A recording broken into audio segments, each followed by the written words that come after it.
In a world filled with distractions and a pandemic, it's easy to feel overwhelmed. Overwhelmed with life, with work, with tasks that should be basic.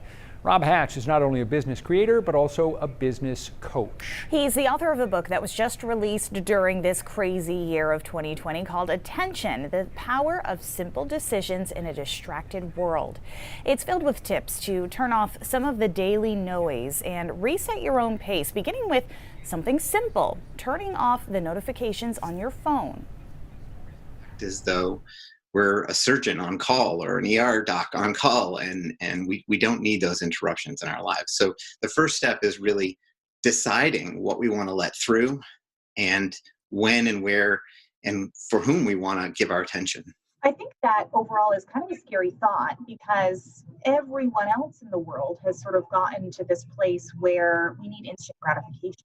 You know, we can change our own culture and create a situation where people start to understand it's not that I'm ignoring you, it's that I'm going to respond to you in a reasonable amount of time.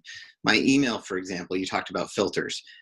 I filter my inbox based on, if I'm going to receive an email from someone more than once, then they get a little folder, or on a consistent basis, they'll get a folder. So it skips the inbox entirely and goes right into that folder.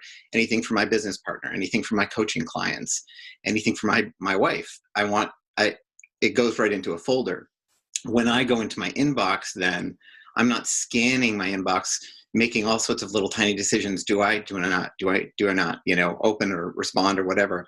I go in and I go to the folders that I've determined are most important first. My wife, my business partner, my clients, those are the people that I want to make sure get through. And I want to go into my email ready to receive it and respond to it. And you actually have a term for that. You call them red dot reactions. And companies are really clever. I mean, they are creating a dopamine response to which we are now responding like Pavlov's dogs. And just the minute it goes off, we pick it up.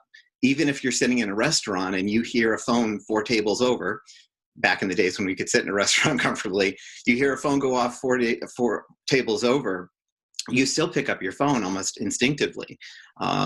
I've had the experience of thinking that maybe my phone vibrated, but it wasn't at all. It just I feel like my body is almost, conditioned itself to receiving that some ways. So we can turn those off though. We can decide who gets through. We don't have to pick up or respond or even allow them through, quite frankly. I still go to Facebook, but I go when I want to go. I go to Instagram when I want to go there, not because I'm compelled.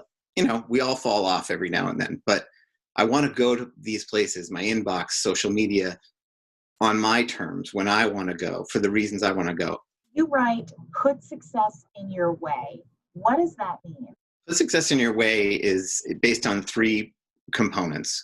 One is the idea that our willpower is limited. We are not given an exhaustive supply, and throughout the day, it wears on us. The second is that decisions are distractions, that for every single decision we make, our ability to make subsequent decisions is degraded. So for example, if I'm sitting around figuring out what do I wear today, what am I going to eat this morning, that's decision-making energy that I'm wasting. Whereas if I know what I'm going to eat, if I know what I'm going to wear ahead of time, I can kind of take out and apply that decision-making energy in other areas. I don't want to think about all these little tiny things. We talked about the inbox. Every email is a decision. Do I open it? Do I not? Do I respond? Do I not? So going in with intention, kind of removing